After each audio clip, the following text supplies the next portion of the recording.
So we got all of our routers working. Now every once in a while, and everything's going to fail. Things fail. The world's an imperfect place. Screws are falling out all the time. So things will fail, and thankfully they do, because that's how you and I are going to make our careers. Okay? Not only by setting them up, but by troubleshooting them when they do fail. That being said, there's some particular command line tools that you're going to have to become familiar with. One of them would be netstat. Then we have the netbios or NBT stat. And then we have traceroute or traceRT. And we have also something called path ping. Now me personally, I'm just a big fan of just using ping for everything. But first let's go ahead and we'll talk about the netstat.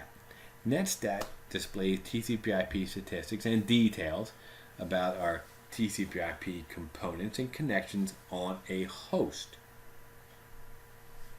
Information that you can obtain from netstat command includes the port on which a particular TCP/IP service has been running, regardless of whether the remote node is logged onto the host or not. Okay. For example, suppose you're a network admin in charge of maintaining a file and print and web servers for your organization. You discover that your web server, which has multiple processors, has plenty of hard disk space and multiple network interface cards, is suddenly taking twice as long to respond to your HTTP requests. So of course you want to check the server's memory resources, make sure everything's running there, everything seems to be good. Then you discover that one of your network cards is consistently is handling 80% of the traffic, even though you configured the server to what we call load balance, or share the traffic equally between the two. Okay, this may lead you to run hardware diagnosis in the NIC, maybe discover that one of your onboard processors has failed, which is making everything slower and a lot more work on your one network interface card. Okay. All that can be obtained strictly right through netstat itself. Now, you can run specifically just the netstat command, or you can choose to pair it with the option. Now, one of the things that we have to remember when we're working in the command prompt, okay, we have a command and then we have options.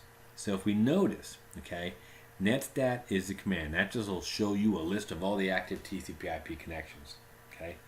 Or we can choose to add an option with it. So in the command line structure, I don't care if you're in Windows, if you're in Linux, or if you're in Unix, or you're on a Mac. It's the command, then the space. Then, in this case here, because this is a Windows option, it'll be a hyphen, and then say an N, an F, or what are the other options that you're looking at here. And here's a list of the common netstat command options that we do see today. Okay. Next one for netbios. Netbios is what Windows used to use as, say, their internal DNS, their domain name service. And it provides information about the netbios stats and then resolves the names to IP addressing. The same thing that DNS does for us today. Okay? This would be legacy stuff right here. Okay? Traceroute, traceRT. With Windows, okay, we use the traceRT command.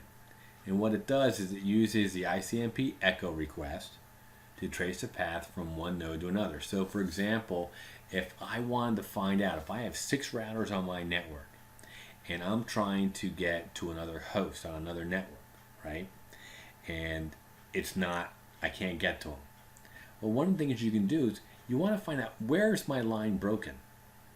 So if I were to say traceRT space, because traceRT is the command, traceRT space, and then 192.168.1.10, what'll happen is traceRT will go through the process of pinging first my gateway, then the next hop, then the next hop, then the next hop, until it gets to 192.168.1.10. If it fails along the way, it'll report back to me where the break in the line is, so I can go and troubleshoot that. Okay. If I'm using Linux or Unix or OS 10, which is Unix, it's the Mac. Okay, their command is traceroute. Okay, now if anybody remembers when Windows came out with their Microsoft Surface, and the first Surface they came out with for retail RT, get it? Okay, was it was called the Surface RT. Okay, that was the first one they came out with, and traceRT is the command for Windows. Traceroute is the command for Linux. That's just how I remember which is which. Some people just rather type in traceroute, notice that it doesn't work, and then do traceRT. Okay. Both utilities, that doesn't matter which one you use, trial and error, most cases works. Personally, I don't like to wait for traceroute to run its job. So what I will do is I will ping each individual network in line because I just type faster. Okay. And just some examples on how to do a traceroute or traceRT. Path ping. Now, me personally, not a huge fan of path ping, but only because to me the path ping is just a Windows utility, which is almost the exact same as ping. And like I just mentioned earlier, I personally believe that I can ping something faster than I can do a path ping. But it's a utility that combines the elements of both ping and path ping. Sends multiple pings to each hop along the route, then compiles the information, giving you your simple report coming back so you know where your line went down. The problem with path ping, as I mentioned, the same thing for me with why I don't like traceroute, is because it takes a long time. And I'm just one of those people who I just like to get things done now. I like to know now. That's just me. Shorten the running type by limiting the number of queries per hop. So the dash query or dash Q here in this case would say dash Q, and then you could use a different number to shorten the amount of times to reduce it, because by default path ping will send 100 pings per hop. So you could just say then path ping space, don't forget the space, after path ping is a command, then a space, then the dash Q, then a space because Q is your parameter. After that, it asks you, or it's expecting for you to put in the number. So instead of saying the default, which is 100 pings, how about 4? And send it that way. That's the big thing about the path ping.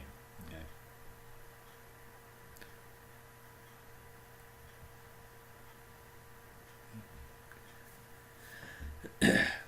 One of the things that you've been doing in your past couple labs is in your when you're looking for things, I might ask you, what's your IP address? Okay. Go to your command prompt. You type in ipconfig. ipconfig, all one word.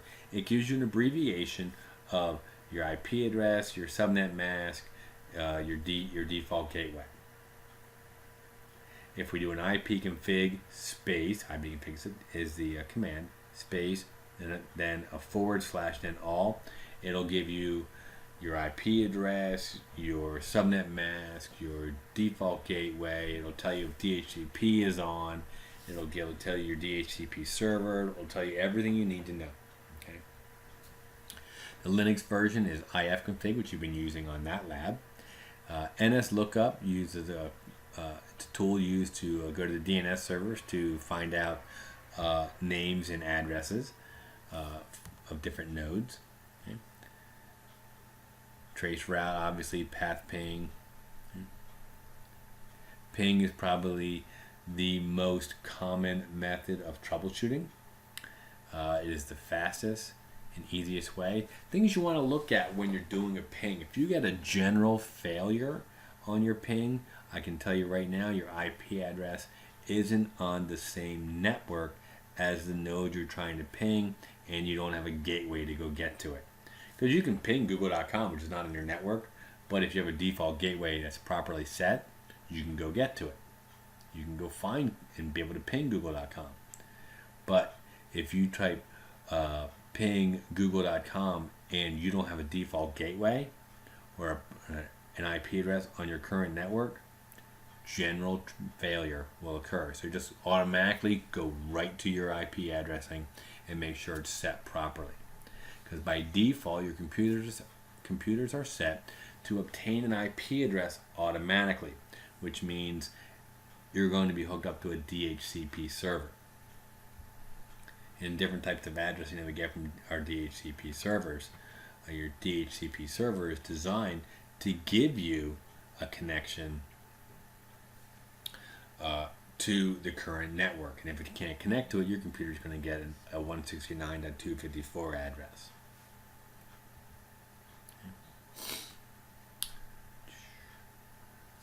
Other problems you just want to take a look at: hardware failure, whether your switch is down, maybe your NIC's not up, maybe the router's down. All common, all will break.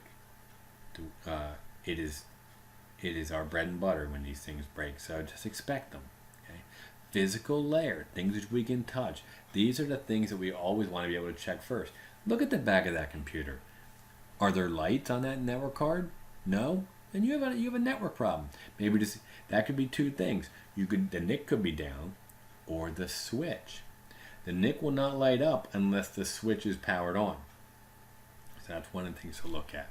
If you have lights, then you know your NIC and your switch could be good.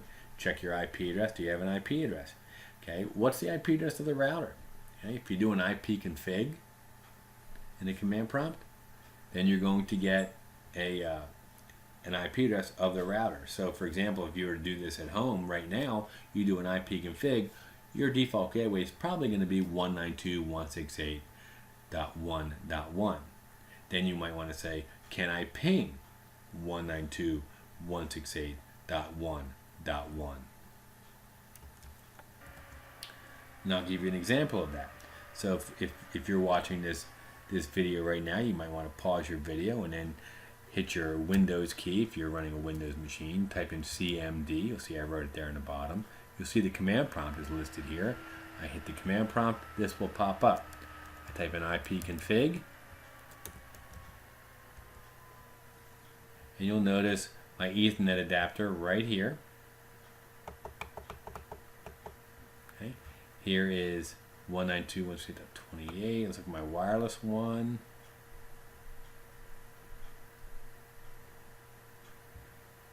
Okay, here's my wireless LAN adapter. I'm 192.168.1.139. You'll see my default gateway is 192.168.1.1. Here are my IP version 6 addresses. Okay. Now I want to say, okay, how about if I ping 192.168.1.1? Okay. Ping being the command. Then my address of my default gateway, see, default gateway here, my address right here. Can I communicate with my router? See, I'm getting successful replies back. Not a destination host unreachable, but successful replies back. I can also do a trace RT. Now remember, I'm running a Windows machine here, so trace RT, and I'll say www.hack.edu. And what's happening now is it's doing a trace route. Okay, the first router it hit was my router, 1.1. The next one it should need to get to is Comcast router of 96.128.8.125. Now after this, I don't know where it's going to go because it's going to bounce around until it finds its way to Hack's destination until it reaches it. Okay.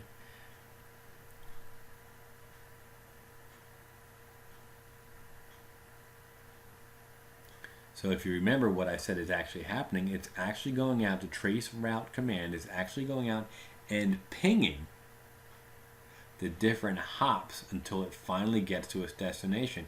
And as you can look here, I'm going really all around the East Coast just to get to hack.edu.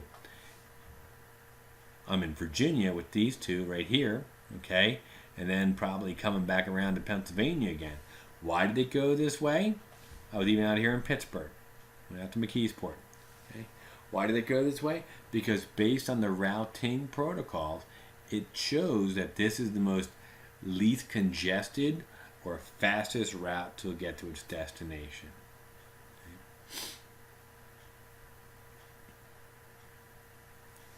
To stop my my trace route, I'll do a Control C. And so the question is, what is my hacks? Ping, okay, www.hack.edu. Okay. And this is the destination we were actually trying to get to. 35.170.195.104 was the one we were trying to get to. Now, even though we know hack is up, okay, but the reason we're not getting to it is hack's just not allowing ICMP packets on their network.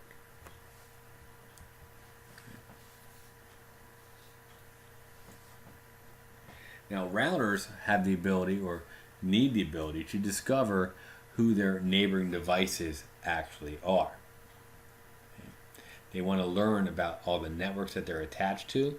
Well, not necessarily attached to, because they already know about the devices they're directly attached to. But routers need to learn about all the devices on their networks, and they do this through a process called neighbor discovery. Now, this process can have problems when changes are made to a network, which then causes broadcasts to happen. On an IPv4 network, the process, which is called neighbor discovery, is managed by address resolution protocol with help from the Internet Control Message Protocol.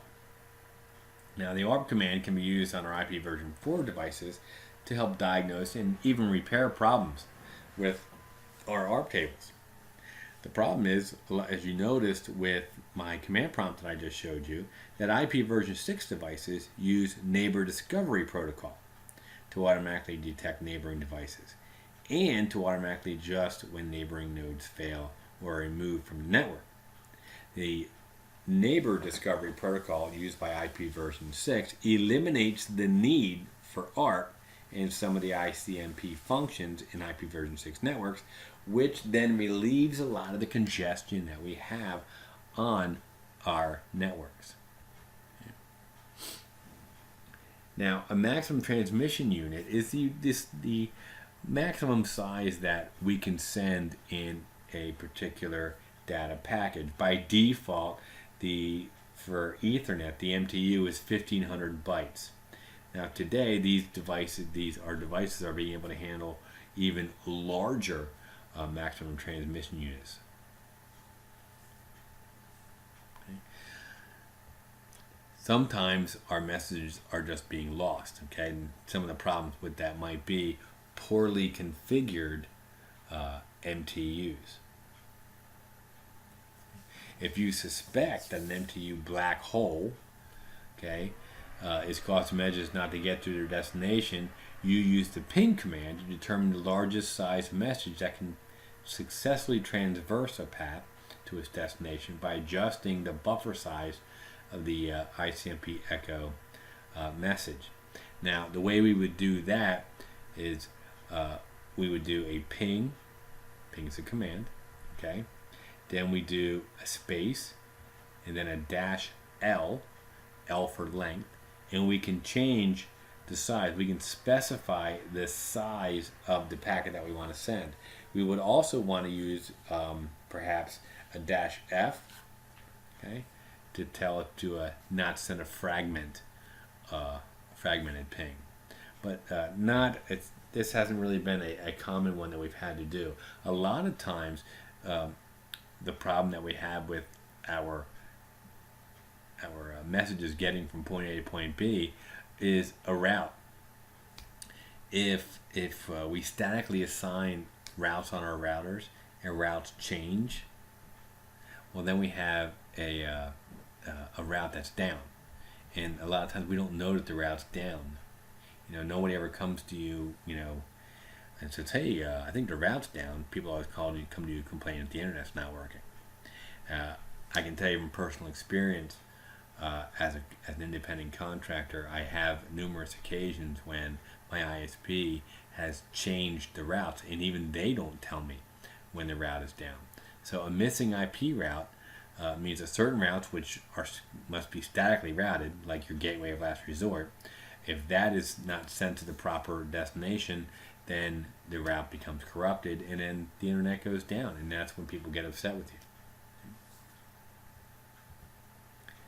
Okay. With that being said, we covered a lot of information today. It's important to remember that TCP/IP, or TCP itself, is part of the OSI transport layer. It is connection oriented. That means it's best effort guaranteed delivery.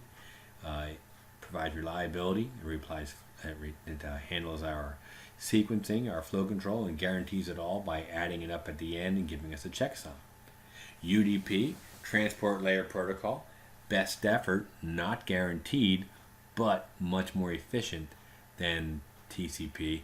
However, it is considered to be an unreliable protocol. However, it is relatively very reliable, and you should use it whenever you are looking at speed of being a question. IP operates at the network layer of the OSI model. Remember, that would be like, say, your IP addressing, say 192.168.1.1. ARP operates the data link layer protocol, and what it does is it maps a known IP address to an unknown MAC address. So, hey, is this your IP address? If it is, please email me back, and I'll update my tables so I can send you messages. Internet Control Message Protocol, network layer protocol, reports on the success of or failure of your deliveries. Destination host unreachable. Reply from. Okay? A router is a multi-port device that connects networks. Switches connect segments of a network. Routers connect different networks. Routes from point A to point B can be learned, which would be dynamic routing, or they can be manually input into the routers, which is what you'll be doing, and that is called static routing. The routers use metrics to determine what the best path is going to be. That will be everything from throughput, which is how fast I can get from point A to point B, which congestion or delay, the maximum transmission unit, and so on. Okay? Routing protocols, we have the RIP, which is Routing Information Protocol. Distance vector, not used much at all today except on small networks and in lab environments. OSPF is link state, which means it draws a map. Distance vector uses hop counts. And BGP is the protocol of the internet. It is what is used on our exterior routes. Okay? And then we have our simple troubleshooting commands, and the most common troubleshooting command that you're going to use out there will be your